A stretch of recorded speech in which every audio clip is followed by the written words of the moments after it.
Seseorang ayah yang membunuh pelaku pemerkosa anaknya di Pariaman, Sumatera Barat terancam hukuman mati usai dijerat pasal pembunuhan berencana. Ketua Komisi 3 DPR Habibur Rahman mengecam hukuman mati terhadap pelaku.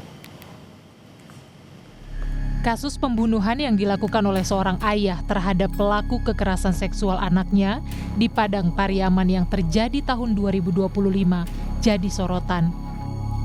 Ketua Komisi 3 DPR RI Habibur Rahman menyatakan penolakannya terhadap tuntutan hukuman mati bagi pelaku yang merupakan ayah korban kekerasan seksual. Habibur Rahman menilai polisi perlu menimbang aspek psikologis pelaku saat melakukan tindak pidana. Jika pelaku dalam situasi terguncang, Habibur Rahman menjelaskan, dalam pasal 43 KUHP terdapat ketentuan yang bisa menjadi pertimbangan hukum.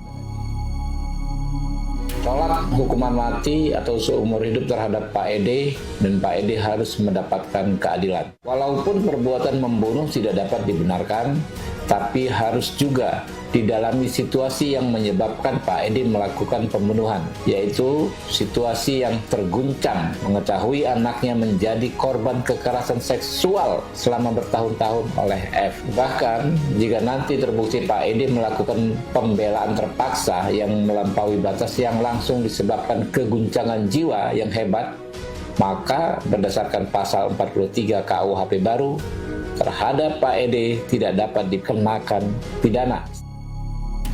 Sementara polisi menyebut penerapan pasal 340 telah sesuai dengan hasil penyidikan dan waktu peristiwa pidananya.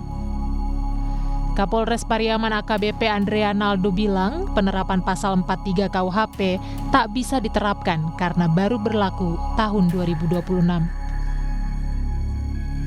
Ternyata pelaku utamanya adalah yang juga ayah angkatnya yang ikut melapor juga, sehingga ayah kandung setelah mengetahui timbullah emosi.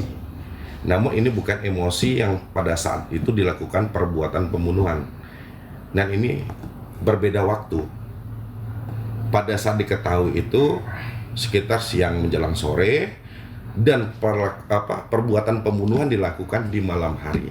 Untuk pasal yang kita terapkan terhadap kasus pembunuhan, karena LP ini berdiri di tahun 2025. Di tahun 2025, di bulan September, itu masih berlaku KUHP yang lama. Sehingga kita memakai pasal 340 yang sesuai. Kasus pembunuhan yang dilakukan seorang ayah terhadap pelaku pelecehan anaknya di Pariaman terjadi pada September 2025. Pelaku diduga emosi setelah mengetahui korban ternyata melakukan pelecehan terhadap putrinya sejak tahun 2022. Pelaku menganiaya korban hingga kritis dan meninggal dunia. Pelaku pembunuhan jadi tersangka pada November 2025 dan dijerat pasal 340 tentang pembunuhan berencana dengan ancaman hukuman maksimal pidana mati. Rio Johannes, Kompas TV Padang, Sumatera Barat. Sudah tepatkah penerapan pasal pembunuhan berencana di kasus ini? Kita bahas bersama dengan pakar hukum pidana Heri Firmansyah. Selamat malam, Bang Heri. Masih di mute tampaknya Bang Heri. Selamat malam.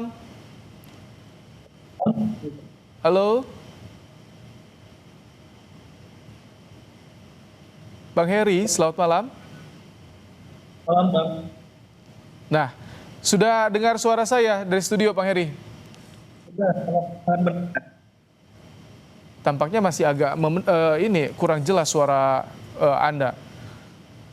Baik, kita akan coba kembali perbaiki terlebih dahulu sambungan audio bersama dengan pakar hukum pidana Heri Firmansyah. Saudara, ini kasus menjadi sorotan ketika Ketua Komisi 3 DPR mengecam atau juga menolak dijerat dengan pasal pembunuhan berencana dengan ancaman hukuman mati bagi seorang ayah yang membunuh pelaku pemerkosaan terhadap anaknya sendiri di Pariaman, Sumatera Barat. Dan bagaimana apakah penerapan pasal yang sudah dilakukan oleh polisi ini tepat hingga saat ini? Kita bahas bersama dengan Heri Firmansyah, pakar hukum pidana Universitas Tarumanegara Jakarta. Selamat malam, Bang Heri. Bang Heri, halo. Halo. Nah, agak sedikit jelas kita coba ya. Jadi bagaimana ketika sudah disorot oleh Ketua Komisi 3 oleh Komisi 3, ini ada celah tidak? Karena saat ini kasusnya masih P19 kami dapat informasi terakhir, Bang Heri. Dengar ya, Mas Baim ya. Iya, nah jelas, silakan. Dalam konteks ini tentu kita berempati ya terhadap apa yang terjadi dan menimpa kepada si pelaku ya. Karena kalau kita melihat dia juga sekaligus sebagai korban tidak langsung dari perbuatan pidana yang dilakukan oleh si korban yang saat ini diajukan sebagai pasal 340 KUHP. Nah, dalam konteks ini sebagai pasal 340 KUHP karena melihat lokus dan tempusnya terjadi pada saat terjadinya KUHP yang lama. Nah, ini kan persoalannya. Tapi dalam perspektif bahwa ini masih P19 tadi menarik Bang Mas Baim bahwa ini kan persidangan. Nah, kalau persidangan dalam beberapa beberapa kasus yang sudah terjadi pasca pemberlakuan KUHP baru, Undang-Undang 20 tahun 2025 dan Undang-Undang 1 tahun 2023 KUHP yang baru, maka kita menggunakan ketentuan KUHP dan KUHP yang baru. Dalam perspektif ya, maka perspektifnya bisa menggunakan dalam pemidanaan itu pasal 53 dan 54. Ini kan pertimbangan yang paling penting adalah menilai apakah ada alasan hapus pidana dalam perkara ini, gitu kan? Nah, yang kita lihat adalah bagaimana menjaga agar hubungan antara satu sisi kita melakukan pembelaan diri jangan sampai dikriminalisasi padahal dia korban, dan di sisi lain juga menjaga batas proporsionalitas antara pembelaan diri tadi, jangan sampai batas kan. Dalam syarat pembelaan terpaksa yang melampaui batas kan harus lihat antara kausalitasnya ya, antara serangan dan juga katakanlah tadi yang sudah disinggung kegoncangan jiwa yang hebat tadi. Nah, mudah-mudahan penyidik sensitif terhadap isu kegoncangan jiwa yang hebat tadi ya, sehingga menilai bahwa ada hal yang bisa dipertimbangkan dalam konteks tadi, walaupun sekali lagi perbuatan materialnya adalah membunuh yang tidak dibenarkan gitu ya. Itu sama sekali kemudian menghapus. Tetapi tadi soal pembelaan melampaui batas, kemudian kegoncangan jiwa yang hebat mengakibatkan perbuatan seperti itu secara hukum bisa dibuktikan juga atau biasanya seperti apa nanti pembuktiannya? Dalam catatan hukum pidana, Mas Baim, bahwa goncangan jiwa yang hebat itu bukan karena hanya masalah ketakutan saja, masalah kesinggungan, kemarahan. Kalau kita dalam kasus ini kan ada nuansa itu di dalamnya ya. Nah, tapi kemudian bahwa perbuatan itu tidak serta-merta hapuskan pidana jelas, tapi gunakan juga KUHP yang baru untuk melihat keringanan misalnya dalam hal perbuatan ini adalah pedoman pemidanaan tadi. Apa motivasi dan sikap batin dari si pelaku pada saat melakukan tindak pidana? Karena tadi saya katakan ada kausalitas kan, walaupun tidak pada saat itu terjadinya tindak pidana dan yang melakukan ini bukan korban langsung, begitu ya. Tapi ada keterkaitan cerita hubungan sebab akibat antara kegoncangan jiwa yang hebat dengan serangan tadi. Nah, dalam batasan yang lain harus dilihat antara subsidiaritasnya dan juga proporsionalitas.